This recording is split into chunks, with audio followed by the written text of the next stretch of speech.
How's it going, everyone? It's Johnny Beard here, and this is another episode of Streamer Stories Podcast. And today, my guest is the one and only Ragebox. Here he is. How are you doing, sir? How are you? Pretty good. Thanks for having me, Johnny. I appreciate it. No, the pleasure's all mine. I really appreciate you taking the time out to speak to me today. You got it. Oh man, such a big fan of yours. So you're predominantly on YouTube as a streamer. Yeah, that's correct. I mean, I am on Twitch as well, and even Facebook and a few other platforms. But I do consider YouTube like my main platform because all my Let's Plays and most of my work is there. So definitely, man. Yeah, we'll definitely get to that. Definitely get to that later on. But we'll start at the beginning if that's okay with you. Yeah, sure. So yeah. So tell us, do you remember what your first memories were of playing video games as a kid? Well, I gotta say, I think I was about 5 or 6, and my cousin came over one day, and he brought over his PlayStation 1, and we just played Crash Bandicoot all night long. Nice. And that was it. And so I was like, yeah, this needs to become a part of my life as soon as possible. So had my mom get me a PlayStation, I got Crash Bandicoot, and the rest is history. Wow. And it was first Crash, was it? Crash 1? Yeah, Crash Bandicoot 1. Oh, what an introduction that is. What an introduction. Do you have a favorite Crash game? Or is it the first one? Three and Crash Team Racing are tied pretty much because they're both amazing. They're both pretty much the best in the series. Oh, I agree with that. I personally think Crash 3 is one of the most complete platformers ever made. I think it's so good. Yep, for sure. Got a favorite level? In Crash 3? Yeah, any Crash, yeah. And any Crash? That's actually a tough one. I don't. It's hard to remember some of the level names. I would have to say, the level in the first game where everybody bitches about, but I love the difficulty of it. It's called the Road to Nowhere or the High Road or something like that. Oh man, yeah. I love that level just for its difficulty, just because it's such a challenge, and it definitely made me throw my controller as a kid. But when I played the Insane Trilogy, the remake or whatever, or the remaster, and I played through that level, I had a new respect for it because it's a good challenge. It really is. It's good just for its challenge. Yeah, man. That was one thing I loved about the remaster. It reintroduced it to so many younger fans as well, and they were all pulling their hair out like we were as kids. It was so good. Probably. Did you play the on the remaster? Did you play the hidden level that they brought back in because it was removed? Not yet. No. Oh. I know they added a new level and all that. Yeah, but I haven't really had a chance to play it. Oh man. My PS4 broke. Oh so. No! I don't have it on the PC yet. I might get it on PC eventually. I really want them to bring Crash Team Racing, the new one, to the PC. That would be incredible. I wish they would do that. I didn't realize that wasn't on PC. That's mental. Yes, that has to be rectified. I got to get that port going. All right. So your first console was the PlayStation 1. What were the other early hits for yourself other than Crash Bandicoot? Games or consoles? Games. I would say Spyro the Dragon, of course. I remember when Crash 3 came out, there was a promo for Spyro on the back of Crash 3. Oh, yeah. And so that's what made me want to buy Spyro. I was like, oh, look at this. Okay, cool. So I bought that. I played a game called The Bombing Islands. I don't know if you've ever played that before. No, never heard of that one. What's that about?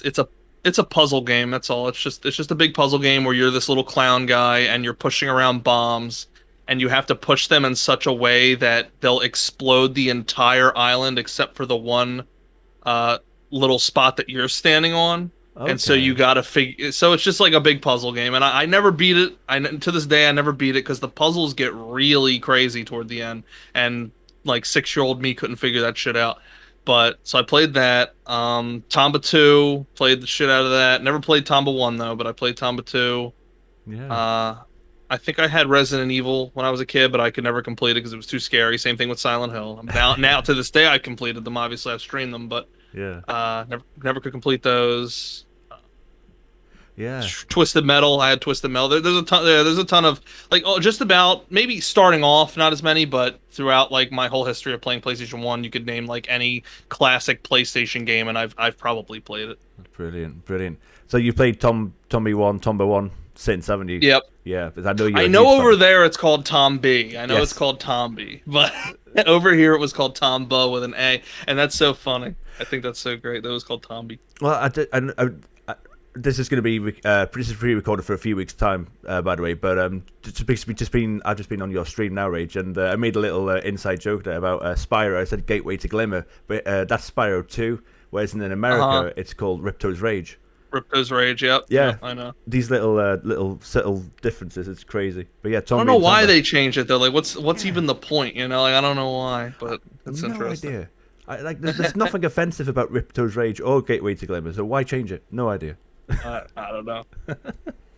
So from the PlayStation 1 then, did you did you go sideways in terms of like getting a Nintendo 64, or did you stick with Sony and PlayStations? What happened from the PlayStation? For the most part, I stuck with PlayStation, but I did get an N64 toward the end of its like the console's life, because it was just about a month or two after I got the N64 that PlayStation 2 was released. Yeah. And you know, that was all the hype back then. That's all anybody cared about was PS2. So that's all I played, and I just left my N64 in the dust, and to this day I don't even know whatever happened to it. It's gone. So I just really didn't play N64 hardly at all. I think I only had 2 or 3 games for it when I had it. Oh right. You didn't go Dreamcast at all? Nope, no Dreamcast, no Sega. I did play it over like my cousin's house because he had a Sega Genesis, but I never owned it myself. Nope. All right. Okay. So so we went pretty much to PlayStation 2 then, I suppose. So again, favorite hits on the PS2? On the PS2, I would say Jak and Daxter. Obviously, that was the first game I ever played on PS2. It was a great game. I like a lot of the old like Medal of Honor and Call of Duty games on the PlayStation 2, like the Rising Sun and like those. Like those were so good. Like some of the best like army games I've ever played. The Crash games I didn't care for on PS2. I didn't like them. Nah, no, I agree. I think that's where like the series dropped off. Honestly, some people like it, some people don't. Trying to think. Legaia 2 was nice. I played that. Final Fantasy X, obviously, of course. Of course. Kingdom Hearts, of course. That's about it. I gotta refresh my memory and look up some PS2 titles, but I mean that's about. Yeah, man. But I mean, that's the best thing I love about your streams. I love the PlayStation, the dedication to the PlayStation console. It's Yep. great to see. PlayStation Saturdays. I'm not gonna lie, I stole it from you. Oh, real? Oh, yeah. You're doing PlayStation Saturdays too? Well, that's fine. It's not like a trademark thing. No, you can do it. You should trademark it. No. Yeah, right. But yeah, so let's rewind slightly back. Because you did mention Final Fantasy. We've got to talk about Final Fantasy. You were both huge Final Fantasy fans. So Yeah. What was the first Final Fantasy you played? That was Final Fantasy VII. Oh yeah, of course. Yeah, that's what brought most of the Western audience into it. Definitely. And I'm definitely on that. I'm in that statistic. Yeah, I was probably like 7 or 8 years old when it came out. It would like blew me away. It wasn't my first RPG because my first RPG is Legend of Legaia, but I didn't think at that point, I was so young, I didn't realize that there were other games like Legaia.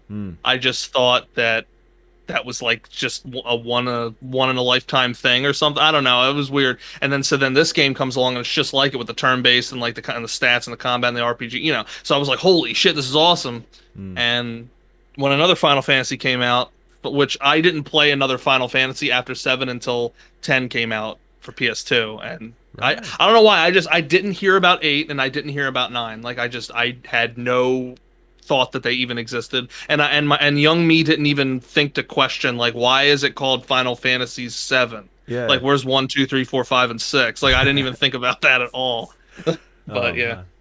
Yeah, I mean, and again, we talk about PlayStation games, talk about the classic JRPGs on the PS1. You mentioned Legend of Legaia. I mean, it was rich with JRPGs, the PlayStation 1 console. Did you play any others after that? Or was it those the main two you played, Legaia and 7? Yeah, Legaia and 7 were pretty much younger in my younger days that those were the only two I played for the PlayStation 1. Like I pretty much missed out on like Legend of Mana and like all those other ones like Chrono Trigger. I didn't play that until just a few months ago when I Yeah. streamed it. Like I missed out on a lot. So really it's a shame, but I did play some of the best ones and uh honestly, even after playing all these others, it's probably a big part of it's the nostalgia factor, but I really think Legend of Legaia is the best JRPG ever made. I love it so much. I need to play it. Uh, I still haven't played that one. I missed a yeah. lot of them. I was purely on Final Fantasy when it comes to like JRPGs for a long, long Oh, time. really? Apart from like Pokemon, but that's a different story. Yeah. So I'm rediscovering them now, as time's going on now. Yeah. So you mentioned cousins and some family there. So did you play most of the games on your own, or did you play with family a lot back in Well, the 90s? yeah, I would play with my cousin once in a while, and I'd play games with friends when I was older, like maybe like 14 or 15. Like my one of my best friends, Sean, like me and him used to play together, like LAN. We'd do like little LAN parties and everything. But when I was younger, it was 99% of the time just me playing a game alone in my room. Yeah. Mm. You mentioned, oh God, you don't hear the word LAN anymore, do you? Goodness. But yeah, so that's one of my questions. When did you play games online? But you played LAN games back in the 90s, man. So what did you play? Oh yeah. Um. So at any time, I guess I played a lot of 360 was when I was playing online the most. I played a little bit online with the original Xbox. I think my first online experience was with like Halo 2 on the Xbox. Mm. And then when I got the 360, like all I was doing was playing Call of Duty 4, Modern Warfare 2, Gears of War, like all those games. I'd be online for. I mean, I had like 50 or so Xbox Live friends. I'd be in a party every night with people. It was like a grandiose time. Like it was incredible. Now it's like I don't talk to any of those people anymore. Like that's all over. Like it's done. Yeah. Like and now I play online with people. Like I play WoW and stuff today, but it's a shame because that's like a bygone era that I feel it just isn't it's not the same anymore. I don't know, like you know what I mean, like the Xbox Mm. 360 days. It was a lot of fun. Yeah, it's a different So vibe now, isn't it? Like it's it is. It broadened really out is. so much. It's Yeah. it's completely and utterly global now. But yeah, there was those times back in the noughties really where it was you and your mates and you can't just do it over LAN like you said. Yeah. Yeah. So yeah. So did you go PC at all, or were you purely console based? Well, yeah, I was a console peasant for a pretty long time, pretty long time. But I had a PC since 1999. That was when I got my first PC. Hmm. But it was an E-Machines. It was a very old thing, and it just could not run anything outside of like SimCity 2000. Right. So there was like no PC gaming for me really to an extensive level until 2011 Hmm. is when I got my first like like rig. Like I built it. Well, my friend helped me build it, and it was good enough to like run most PC games at the time. And that's pretty much 2011 is like when I really hardcore got into PC gaming. Hmm. Wow, excellent. All right, then. So we got the big question coming up, mate. So, what is your favorite video game of all time, and why? Of all time, Of all time. that would have to. You see, it's very close between Legaia and Kotar, Oh, but right, I yeah. gotta give it. Yeah, I gotta give it to Legaia though. I gotta give it to Legaia. Just like if I really had to choose between the two, because I love Star Wars to death, but Legaia is like its own special thing that's like off in the vast like nothingness of nowhere that like no one hardly knows about. Hmm. It's like this hidden gem of a story that just like no one just not no one, but it is like it's not a very popular game. It's very very very underrated. Like, and the reason for that, and I'll tell you real quick, is because it came out around the same time as Final Fantasy VIII. Hmm. And after how big Final Fantasy VII was, everyone was going for Final Fantasy VIII, and so 8 just overshadowed the shit out of Legaia, like to the point where like no one really heard about it. But it was on a demo disc that I had from a Pizza Hut promotional. Do you remember those? Do you Yes, I remember do. those? Yeah. Wow. Yeah. Pizza Hut had promotionals back in the day where they would have a PlayStation demo disc, like if you ordered the stuffed crust or whatever the fuck. And so I was like, yeah, like that was like one of the greatest deals that was ever made in the history of mankind. Like it's just incredible. So on one of the demo discs was Legend of Legaia, and I played the first part, and I was like, oh my god, this is incredible. It's so great. Like, and that was my first RPG. I didn't even know what it was. I didn't even know what a JRPG was, but it was great. Hmm. The reason why it's my favorite is because the combat system is pretty unique. Not a lot of RPGs do it quite like Legaia, and especially not today because turn-based isn't even a thing anymore. Yeah, yeah.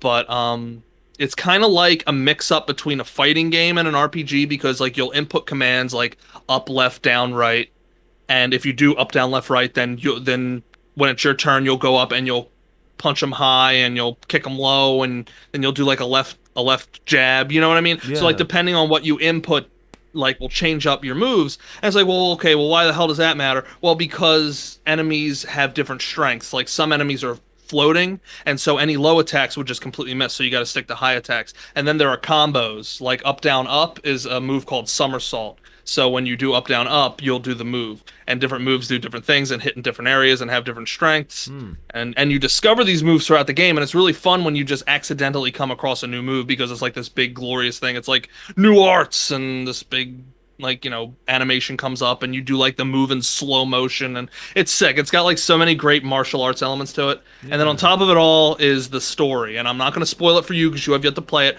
but the story is just one of the greatest stories about humanity that I've ever just experienced in my life. It's really deep. It's really great.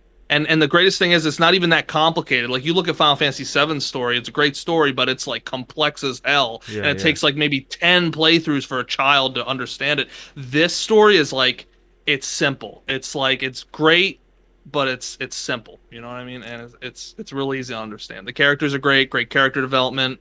Again, the magic system's very unique too. Hmm. There's even the accessory system is unique.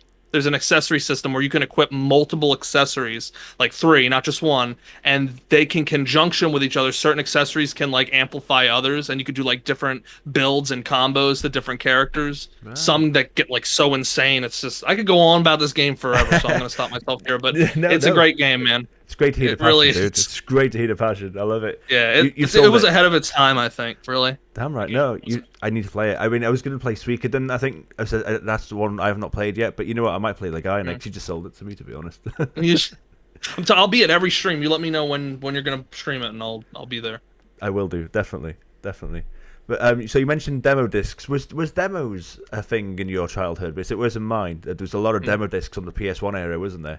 So Yeah, there was quite well. They were trying to sell it to the Western audience, so they had them demos all over the place. yeah, do you remember any in particular apart from obviously the Legaia one?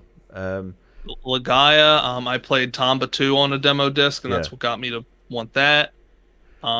Twisted Metal, I remember I played that on a demo disc. I played a Duke Nukem game on a demo disc that got me to want to play Duke Nukem. mm.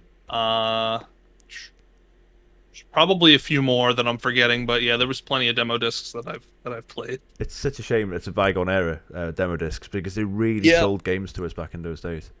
yeah. Yeah, again, Everything's all digital now too, so there's like no need for the demo disc that like usually they'd come in a magazine, and you'd yes, like open the PlayStation magazine, there'd be like a little demo disc, and they're like, oh shit, and that was always cool. But yeah, everything's like digital, and that's probably that's a contributing factor to why demos. I mean, they do demos, they do alphas and betas and all that stuff, but the demo disc concept is just it's not a thing anymore. no, it's like we said, it's bygone era. But yeah, like you said, Tomba 2. For me, it was Tombi 1. That's how I first Mhm. discovered Tomba. It was through Nice. demo disc. Do you have any like favorite video game stories from growing up that you'd like to mention at all? Is there any particular Video game stories. so Like things that happened in the game or just like in general? either or, any fond memories of childhood, really? So it could be Let me like how, think. like maybe a feeling of finishing a game, or playing a game with a friend Oh or a family yeah. member. Well, let me tell you about Final Fantasy VII. Oh Um, yes, so the final battle with Sephiroth, it's a pretty long process. You got to fight like three bosses before him, yes, and if you lose on any of those bosses or him, it puts you all the way back before all of them. yep, And I didn't even know this. I didn't know that as a kid, but I did beat him on the first try, Sephiroth, like amazingly. But it was like by the skin of my teeth, like very, very, very close. So I was at the fight. I wasn't leveled because like I didn't know nothing about grinding or any of that. Like I hardly grinded in Legaia, so I really didn't grind or do any of that in Final Fantasy VII. Yeah, yeah. And my team was Cloud and Kate Sith and Vincent because those were like my best characters that hit the hardest because I found like the ultimate megaphone for Kate Sith or whatever. No, right. And so he was hitting good damage. So I was like, okay, I gotta have him in my party. And so in the final fight, save for Sephiroth, all that stuff, and he's throwing all kinds of bombs at me and all that. The ultimate attack with the solar system exploding, it, like blew me away. I was like in the fetal position, like crying, and that and so the fight went on for a good 40 minutes. I remember it was like a very long and arduous fight. I used every item in my inventory, every elixir, every potion, everything, and I was down to nothing. I had no items left. I had like nothing left.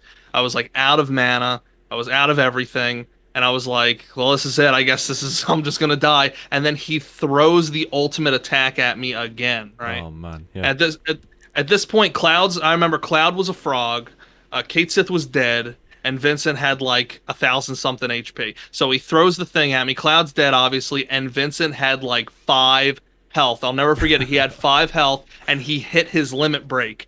And I was like, oh shit. And I did it, like the one where he turns into the monster and he attacks. Yeah. And he attacks Sephiroth for like 2,000 something damage. And then it goes like, and then he starts like disintegrating. I was like, no shit. I was like, I fucking did it. Like, I was like freaking out, man. Like just jumping all around. Yeah.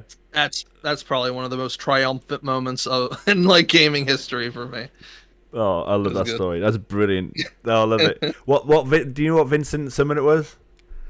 Which one? It was the one where he turns into like the werewolf looking guy and like he'll like slash at the enemy. Yeah. I forget, but it was good. It was like the only limit I had for him. Yeah, yeah. I used to love his the second one he used to have was the electric one. Like Death Gigas or something it was called. I can't remember. But yeah, that used to do major damage. Yeah, I was using that in my last playthrough when I streamed Final Fantasy VII a little bit ago. Oh man, but yeah, as a Final Fantasy veteran now, I bet you wouldn't choose that team now, would you? Oh no, definitely not. Yeah, I didn't use Kate Sith at all. I think I used Yuffie because Yuffie and her ultimate hit like a shit ton of damage, and yeah, I was like Cloud, Yuffie, and I might have used Sid because Sid's really good. The high wind does like the most damage out of any limit break. Not a lot of people know that, but the high wind's the best one. Yeah, it's a great limit break. I remember it's my ex-wife now, but when my ex-wife didn't play Final Fantasy VII as a kid, so when we were married and we were a couple, she played it for the first time, and she was not quite as epic as your story, but she had a similar scenario really, where she was like down to her knees, and then the only character she had left was Red 13, and he was Howling Moon, so he went into berserk mode, and that was the only reason why she beat the fight, is because he was doing epic damage, attack on berserk to Sephiroth. Oh wow! The other two characters were dead, useless. She had no control over the fight, and somehow she got through. So yeah, I love hearing stories of people beating Sephiroth for the first time. It's it's an epic moment. And I remember I found out, my friend told me, he's like, oh yeah, if you would have lost there, you would have had to do all them bosses all over again. I was like, oh my god. I was like, thank God. Oh man, that would have sucked. Yeah, so fun times. Yeah, absolutely. So do you? This is always an interesting question. So do you have what you would class in your head as what the worst game you've ever played is? The worst game I've ever played. It's always an awkward question. You might not have one, but I don't know, because I have this weird sixth sense, and I swear to God it's real, and it doesn't only work on video games, but it works on movies. And whenever I'll see like preview for a movie or a game or anything like that, I'll just be able to automatically be like, that shit, I'm not gonna even play it. Okay. And 9 times out of 10, I'm right. Like literally. Like, I'm not even kidding. Like, I remember I went over my friend's house, and he was on his Nintendo 64, and he was playing that game. I think you know which one is the worst one for N64. Okay, yeah. Superman 64. Oof. He was playing it, and I was like, he's like, you want to play? And I'm like, that looks like shit. I'm not playing. And years later, I see reviews. It's like, oh, the worst game ever. I'm like, oh, wow. What do you know?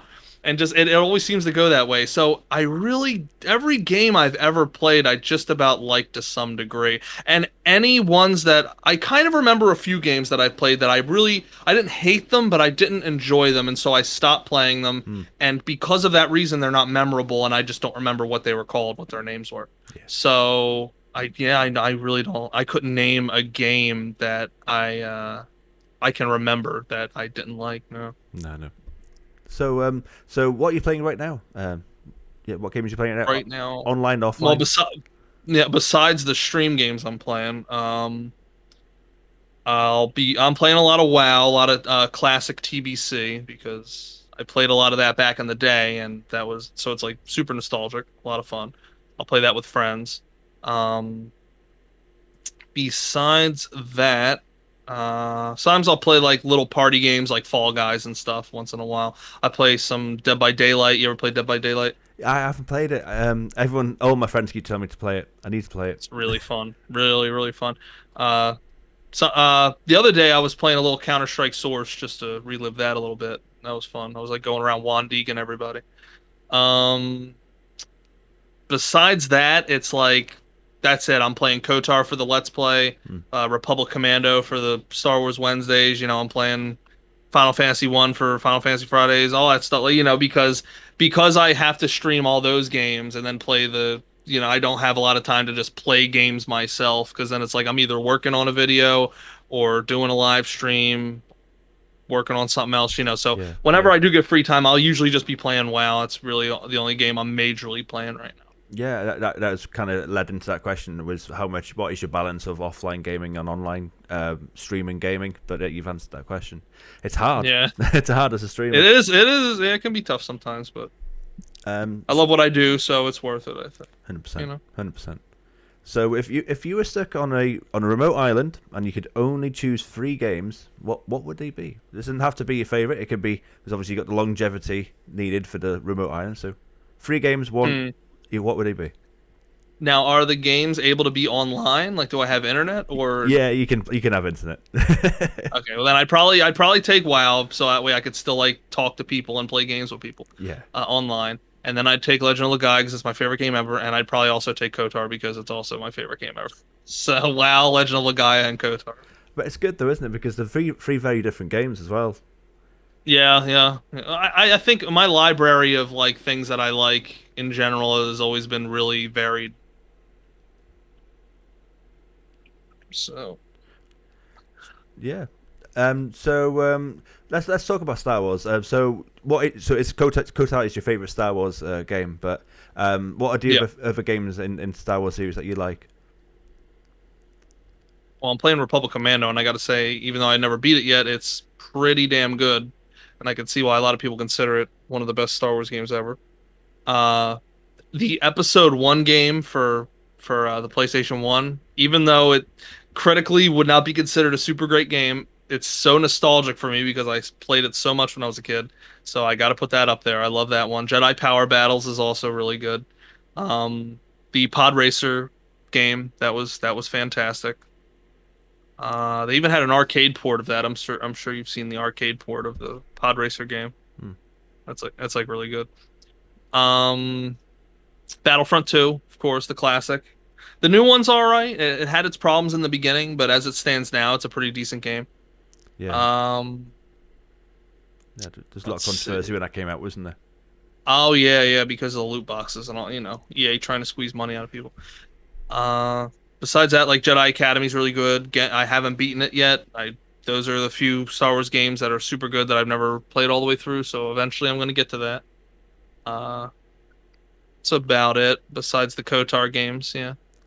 Right. And if I'm not mistaken, you're a big fan of Dragon Ball games, if I'm not mistaken, Dragon Ball Z. Yeah, yeah. I'm a big Dragon Ball Z fan. So do you like fighting games as well much, or is it just? Well, I used to. I used to be like really into fighting games, but now it's like I just don't have the patience or the dedication for them anymore because when I play a fighting game, I'm not content with just fighting like a bot all the time and just being fine with that or just like hoping I get someone who sucks. Like when you play these fighting games today, like I tried to play Fighter Z, you gotta be like, you gotta be good. Like you can't even be decent. Like no, you gotta be good, or else you're just gonna get your ass handed to you 9 times out of 10. Yeah. Because everyone who plays a fighting game has absolutely no life and does nothing but train, and they train and train and train until they can put you in an infinite combo for like an hour straight. And so it's like, unless you're a god, you're just not gonna have fun with fighting games, and that's just how I Yeah. feel. I'm sorry. No, I no, just I'm so 100% with you. I'm yeah. exactly the same. I used to So love Tekken games. I used to love the Tekken series. That was my go-to. And then yeah, as soon as I played like Tekken 5 was online or Tekken 6 for the first time, I got my ass handed to me mhm. over and over and over again. I was like, I'm not good enough. And I used to think, like you do, obviously, if you play with your friends or you play on your own, like I'm really good at this. And it's like, Right. nah, I'm not good anymore. Like you thought, yeah, no. Oh, I used to be really good at the old Dragon Ball Z fighting games, like Budokai 3. I was a god at that. I was really good with Raging Blast and Tenkaichi and all those. And even Xenoverse. I played some of Xenoverse when it first came out, and I kicked people's butts in that. But those aren't traditional fighting games. Those are like 3D, a little bit different. You know, like when it comes to like Street Fighter style fighting games, Hmm. I could never. I get a little good at them, but I not to the level that like most people would get to that you'd like fight online. So Yeah. it's like rough. Oh man. I just don't have the time. Yeah. So, what are your thoughts on like the achievements slash trophies? Do any trophy hunting at all, or do you platinum games, or are you interested in that Uh, at all? Not today, but I was definitely an achievement whore back in the Xbox 360 days. Oh yeah. Because I would try, oh yeah, I would try to get every achievement on just about every game I possibly could or cared to do. Like I had just about every achievement on Guitar Hero and Guitar Hero 2 and Guitar Hero 3. Like I got all the achievements on them. Had Nice. all the achievements on Halo 3, all the achievements. Wasn't easy, some of them too. Oh man. Um Gears of War 2 and Gears of War 3 had all the achievements. Modern Warfare 1 and 2 had all the achievements. And I remember Rock Band was the toughest. Rock Band 2 Hmm. I had all the achievements on Rock Band 2. One of the achievements is called the Bladder of Steel Award, and you can look it up. It's one of it's been dubbed one of the hardest achievements to get in like all of the Xbox 360 achievements that have like ever been created. It's you have to play. You could play either drums, guitar, bass, or vocals, whatever you want, Okay. and you have to play every single song in the game straight without failing and without pausing. Jesus Christ. And I did it on drums. I did it Wow. on drums, which is the hardest one to do it on, obviously, because it's drums. By the end of it, man, I felt like I lost 10 pounds, and like it took about 6.5 hours, so it was just 6.5 hours straight, and it's called the Bladder of Steel Award because by the end of it, yeah, I had to go, and you can't pause it, you can't fail, or else you don't get the achievement. So Oh and man. I got it, I got that achievement on my old account. It's Fair there. play. Have you got you got it like in a photo frame? Oh, I should, but Oh yeah, man, fair play. But you've just opened up a whole new section there because I love Guitar Hero games. really. Yeah. So what was your go to for Guitar Hero games, and what were your favorite songs to play? Well, for Guitar Hero, I would say Guitar Hero 3 was probably the best one, Yeah, I agree. and Through the Fire and the Flames was really fun to play. Yeah. Guitar Hero. Did you? But based on what you're Cliffs of saying, Dover. yeah, that's a Hmm? good song. So based on what you're saying, you've experted Through the Fire and Flames, and I guess. Yeah, I never FC'd it. I got close. I got like maybe like 3 notes missed. That was the best I ever did. I was like Wow. really good at one point, and then Oh I got man. like super rusty. I stopped playing for so long, and I got like super rusty. Have you But have you seen the world record? There's people playing it now. Are like I think the world record is 165% speed.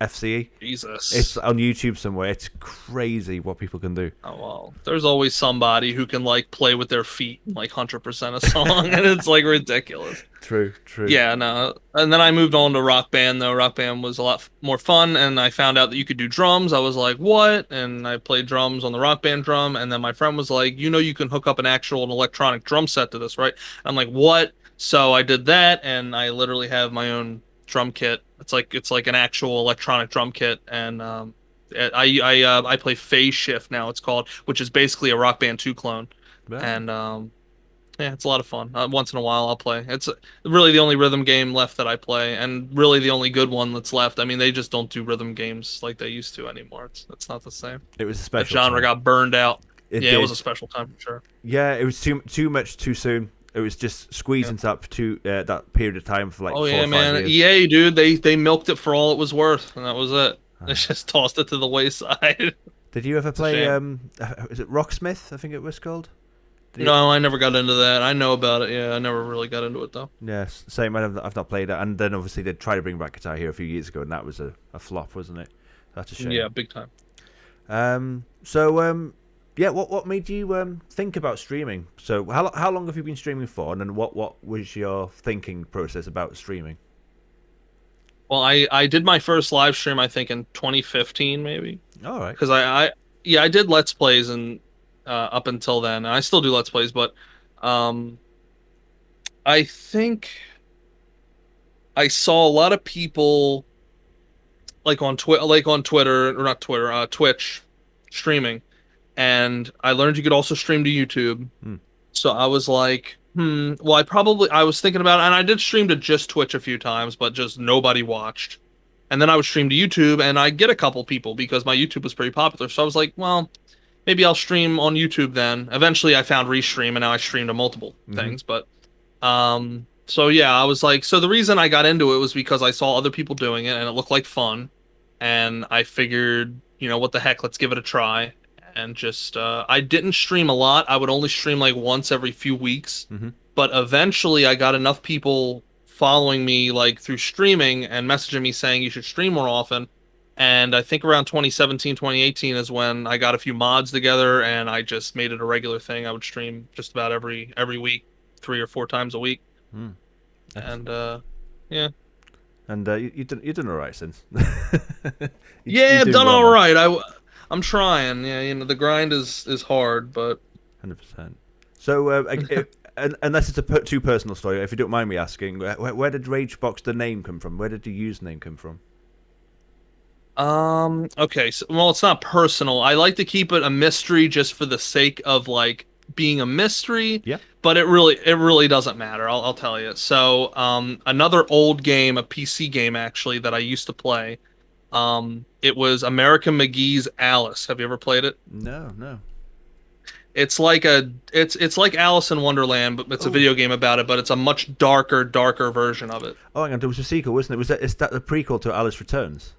Yes, Got you. that was the prequel to that. Oh, okay, Yeah. wow. And it's an old PC game from like 1997. That was like one of the few games that my old PC could just about barely run, and I mean barely. Like the shit like lagged like crazy. So there was a power up in that game that made you invincible. It made you like huge, and you could just like one shot just about anything. It only lasted for like 10 seconds, but it was just an insane power up, and it was called the Rage Box. And so Right. that's just where it comes from. It's a power up from that game. Not a lot of people know about it. They'll look up Ragebox, and the first thing that comes up is the Ragebox Dance Center. That's like this dancing uh, organization or something. I don't know. And they'll be like, "Oh, you got it from from the dance center?" And I'm like, "No, that's no." No. Like, I'm sorry. But So, yeah. do you remember what your first stream was like? What do you remember what game it was and how it went? What was your first stream like? Well, I don't see. I'm not sure the very first stream ever, but I do remember my first stream where I was like, I'm gonna get serious. Like, I'm gonna actually try to stream, like, multiple times a week, every week, and see what happens. And that was I streamed Star Wars Episode One: The Phantom Menace, the Episode One video game for the PlayStation One, and had a few people watching with me and throughout, and it was a lot of fun. Yeah. So that's I just remember that was in 2016. That's like when I actually started getting serious, and I have that archived. You can actually go back and watch those streams. I don't Excellent. think the other ones I have archived. They're probably I don't even know. I might have deleted them actually. I don't know. Yeah. So when it comes to like streaming, because I know you got your Let's Plays and then you've got like your Final Fantasy X series, which you do a lot of editing on. Do you have like a preference to what do you prefer doing more? Do you prefer doing it live organically, or how much do you like the editing? Well, I'd say I like both about the same, really. The editing can uh, get a little tedious sometimes. It does. Depending on how much I have to do, it can be a little overbearing once in a while, because I really put a lot of effort into each video. Like I'm not just like doing little baby boy edits here and there. Like I really like I'll put a lot in. And the program I use, it's not like Sony Vegas and it's not none of them. It's Camtasia. I don't know if you've ever used Camtasia, but it's a lot like Windows Movie Maker back in the day, just like amped up to 11. And it's got like all these different features, but it's not quite as versatile. So I'll have to use like little tricks here and there to get like certain effects to work. Hmm. And so it's a little extra work, but then there's a lot less work because it's no the interface itself is like 10 times less complicated than Sony Vegas or Adobe or any of those other ones. So it's like tit for tat.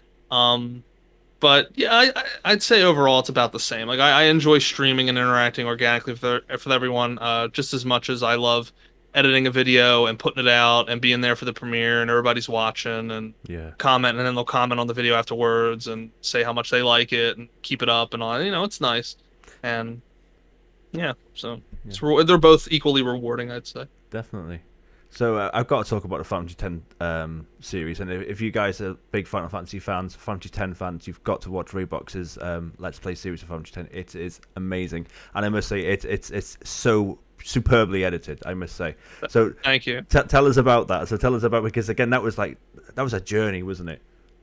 Oh yeah, it was definitely to date. Besides Legaia, because I've done a Let's Play of Legaia.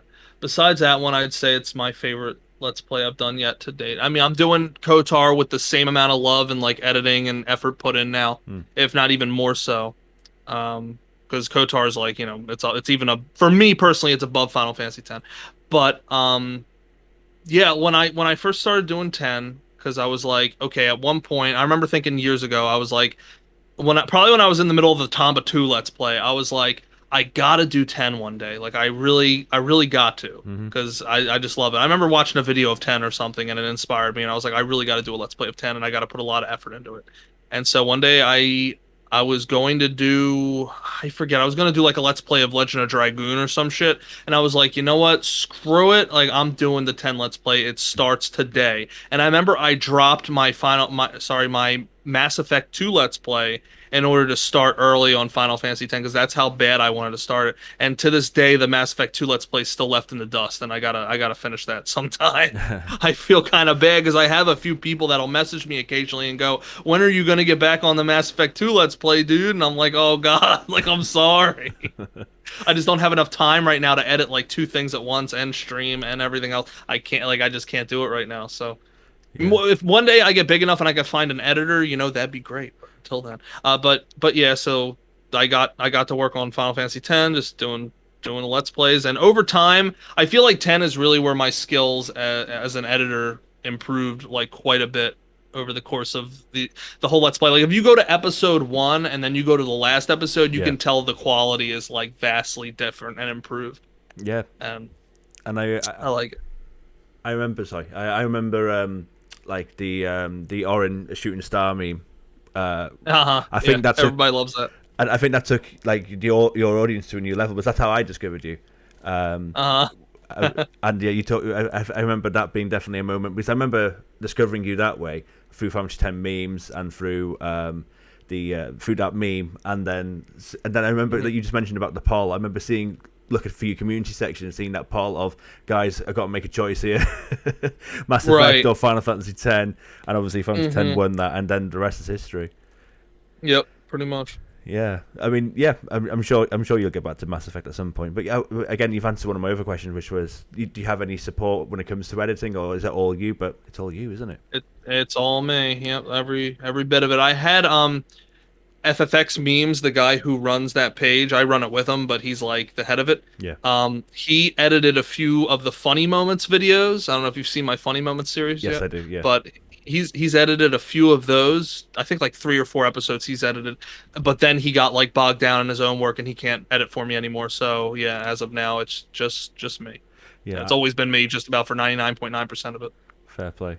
Yeah, and again, yeah, I watched those weekly. Your stream highlights. Appreciate it. Really enjoy those. So Yeah, do you have any favorite like stream memories at all? So I know you mentioned a few games already, but is there any other memories or series of games that you played that you really enjoyed going back and going through the back catalog, talking to your, to people watching you, etc. Any memories that come to mind? Yeah, I'd say some of the best memories. I really enjoyed Final Fantasy 12. That when I streamed that was the whole thing was great. I didn't expect, and the best part of it is, I back in the day I really didn't like 12 when I first played it as a kid because I guess I just didn't understand it. But going back into it as an adult, I really liked it a lot, and Mm. it's actually now like one of my favorite Final Fantasies. And there's so many people that don't like it, but I really had a great time with it, and because of that, like I don't know, just the unexpectedness of it. I just I enjoyed the whole thing a lot more than I think I would have normally.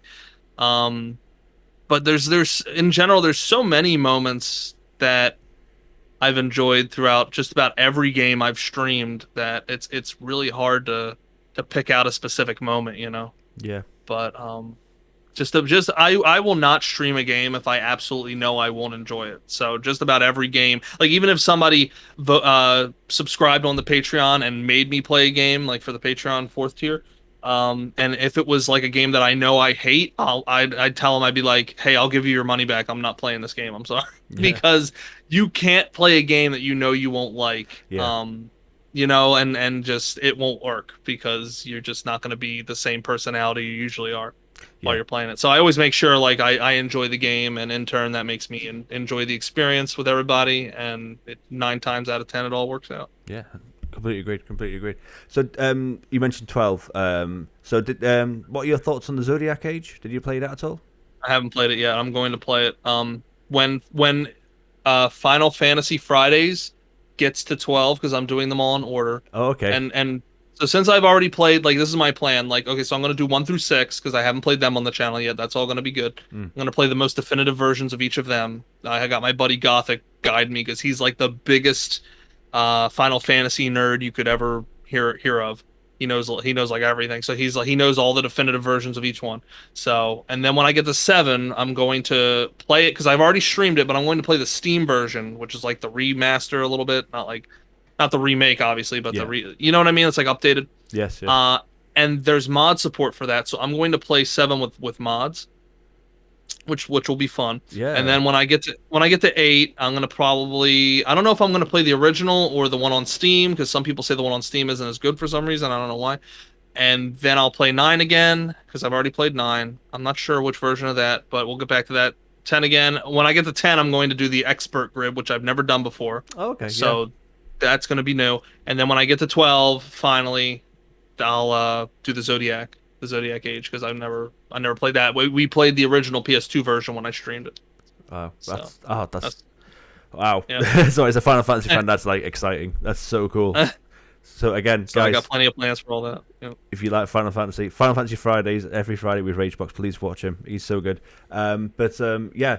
So what I was going to mention? Thoughts on the Final Fantasy 7 remake? We got to talk about that. Oh boy. I'm sure you've heard me rant. I'm sure you heard me rant before. I think I might have done. I can't remember. I'll try to keep it short and not go on too much of a tangent. But overall, sucks ass. And I'm being harsh, I know. There are some aspects of it that I did enjoy, like the combat wasn't too bad. Again, I would have rather had turn-based, but the combat wasn't too bad. Some of the character interactions were nice, like with Cloud and Barrett. They really felt organic, like Yeah. with the way they spoke back and forth, like that's how they would talk. Like, and some of the stuff with Aerith was okay, some of it wasn't. Some of it was. But overall, it's just like story-wise, and I think the materia system could have been done a lot better. I don't really like how they did it. I think they should have just kept it like kind of the classic, Mm-hmm. but they changed it up a bit. And just like I don't know, man, like Sephiroth showing up every 10 seconds, it kills the mystique. Like the whole 100%. thing with Sephiroth, the whole thing is that every time he was mentioned, he was like this big mysterious guy that you didn't really know much about. Yeah. And it's not until like the flashbacks that you really get to understand about him. and they really keep him like this ominous figure throughout the whole game, Yeah. like, even after the flashback. Like, you know what I mean? Like when you're in the mansion, it's like his music starts playing, and you're just Yeah. like, what the fuck? Like it's like, like you're not going to get that same effect. He's popping up every 10 seconds, but you know Yep. why? Because this was sold to us as a remake, but you know what it really is? It's a freaking sequel, dude. It's not no remake. It's a sequel, Mm-hmm. because this is like going on in some alternate dimension where Sephiroth is trying to rewrite history to suit his own goals and all that shit. So it's not a remake. It's a fucking. I'm sorry. Excuse my French. No, you're fine.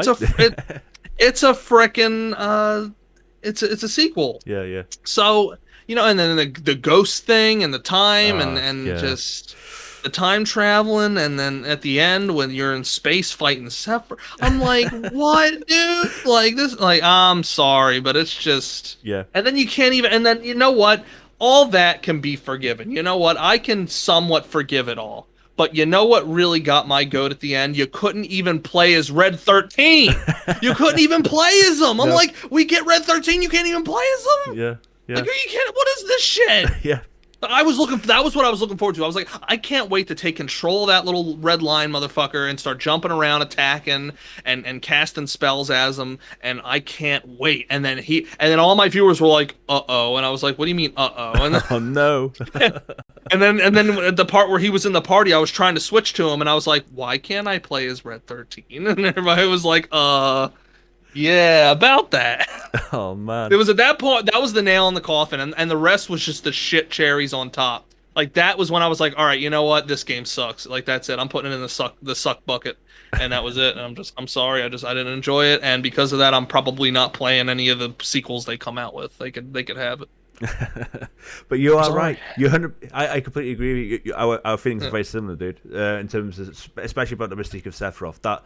It hurts. It hurts because new fans won't be able to experience what we did back in the 90s. And I hate to be that, oh, well, back in my day. Hey, but it's well, true. they just got to play the original then. That's what they got to do. They just got to play the OG. Yeah. That's probably the best way anyhow. What we really wanted was just a remaster, like just the same story, same game, just updated graphics. They could have kept the battle system like all new, and that would have been fine. But the same story. I wanted to see Wedge's fat ass falling from 30 stories up. Splat, he's dead.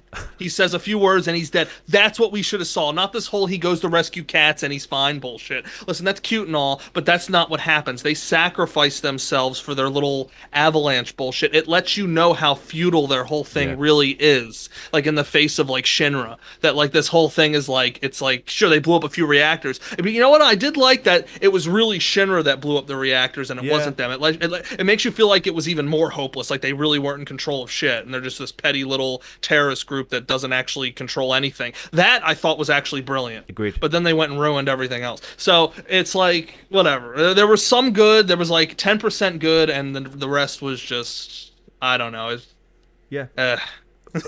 Like you said though, like the plate falling on Sector 7, like the survivors. Yeah, like they evacuated everyone. Yeah, dude, like, there was supposed to be death. It's Yeah. supposed to be like tragic, It's man. impact. It's Impact lost. Yeah. You are. I agree. I completely agree, man. Completely agree. Yeah. Sorry. Sorry, we had a moment, and I love it. I love it. So back to streaming then. So what advice would you give to anyone that would be thinking about streaming? Ooh. Couple things. One, you want to get a good streaming program, and the best one I found is Streamlabs OBS. If you want to start easy, just OBS, just regular OBS, because Streamlabs integrates obviously Streamlabs with OBS, and the Streamlabs adds all those little things like where somebody subscribes and it pops up and a little notification and lets you know and all that stuff. So eventually you want to do that, but if you want to start off easy, just get OBS, get a game you like, make an account on Twitch or YouTube, and just go live. And that's really it. Like, you got to start small. Like, don't worry about having a perfect stream for your first stream, because you never will. It's going to be a climb to like get to the point where you got all these professional things on the screen, overlays and like things popping up, and like even mini games for people to play and all that, and you're even in your interactions with people are gonna be it's hard in the beginning Yeah. because not only do you need to play the game and be good at the game, because nobody wants to watch somebody who's shit at a game unless they got big titties, and unless you got big titties, you got to be good at whatever the hell you're doing, or you got to have a good personality that people like to listen to. Yeah. So and so it's not only is it hard to focus on the game, but it's also hard to read the chat at the same time. So you got to get used to that.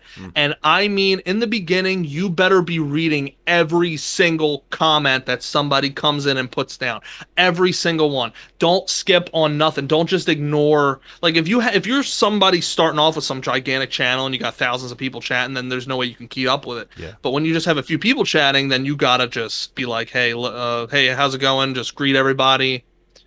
Try to stay as active as possible vocally, and I mean literally. There should not be, and I'm guilty of this myself because sometimes I get tired, but there should never be more than 10 seconds of silence in your stream. Like, you want to always be chatting with somebody or saying something about what you're doing in the game. Even if you sound like you're being annoying because you constantly keep talking, it doesn't matter because people are constantly going in and out of your stream, like in and out, in and out. People will come in, they'll drop off, they'll come in, they'll mute it, they'll put it in another tab, and they'll come back in later. And so when that person comes in, if they come in and you're not talking, they're just going to leave. 9 times out of 10, they're going to be like, oh, okay, and then they're just going to leave. Like, nobody's just going to want to watch gameplay. Yeah. So if they come in and you're chatting about something, hopefully something kind of funny, maybe something interesting, then they'll stay and maybe they'll talk to you, and then boom, there's a new follower. Yeah. So those are the simple things, but there's so much to it. I could go on for hours and hours and hours, but just get OBS, get an account, get a good mic, get like a dynamic microphone because you want to sound good, and just and webcam I think is optional. Some people show webcam like Johnny here, other people like me don't.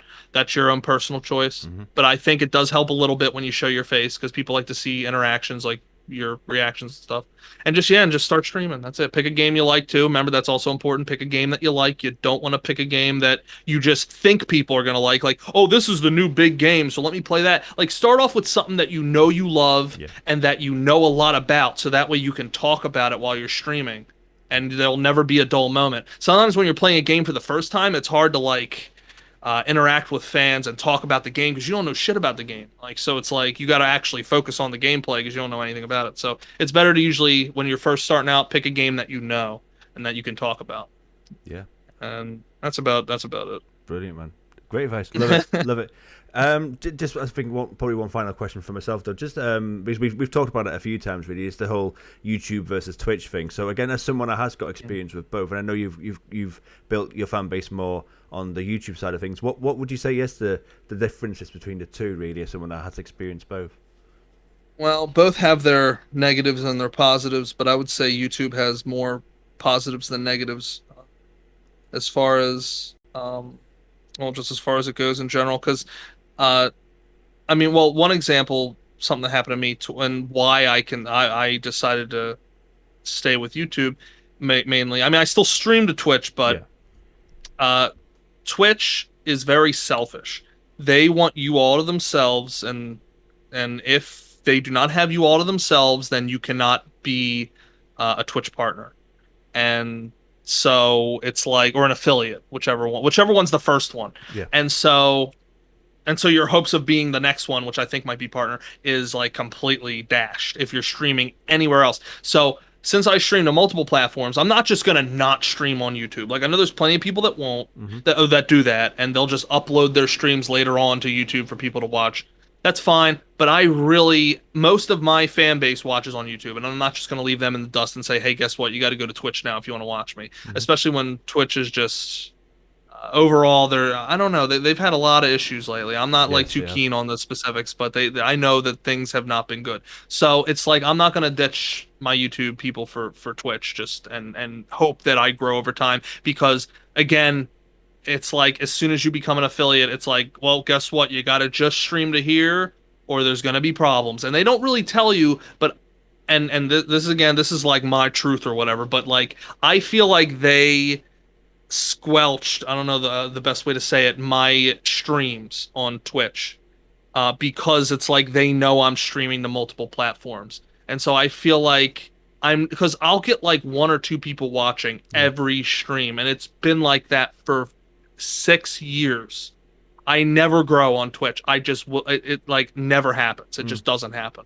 Even though I'll get followers on Twitch, but like literally every stream it's either 0, 1, or 2 people, two at the most. So it's like I feel like they're suppressing, that's a good word for it, suppressing my streams over there. I just feel like they must be, because I'm not following the rules, because I'm streaming to multiple places. And I wouldn't be surprised if that was the case. That's just how I feel like it is. And I just feel like if I stopped streaming on YouTube and I tried to stream strictly to Twitch, I still just wouldn't grow, and I would just be sitting there streaming for a couple people, and it would suck. So I'm like, nope. So YouTube's the way to go, because they don't have those kinds of restrictions like Twitch does. I get my revenue more directly through YouTube anyway, because it's all, my AdSense and all that's all hooked up to YouTube, so it's a lot easier. Yeah. And yeah, so, and then again, like I said, all my work's on YouTube, so that's why, you know what I mean? It's like easier to say, hey, check out, you're already here at the stream, check out my channel, I got Let's Plays and all that, than just like redirecting them to a whole new site over from Twitch. Most people wouldn't even click it. Yeah, exactly. I feel so. Yeah, no, I appreciate that opinion, man. Because again, a lot of the people that have been on this podcast have been from Twitch, because obviously my direction is more Twitch. But again, as someone that is very successful on YouTube, I wanted to get a bit of a balanced view on it. So I appreciate it, really appreciate it. Yeah, no problem. Of course. Yeah, that's about it, my dude. Thank you so much.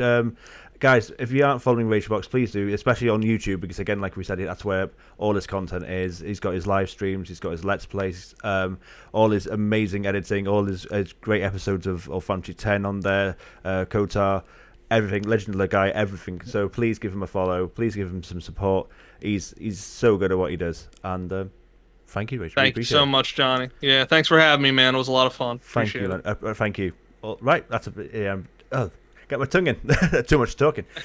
Well, you did all the talking. But thanks so much, everyone, for watching. Take care. Until the next episode. Bye-bye.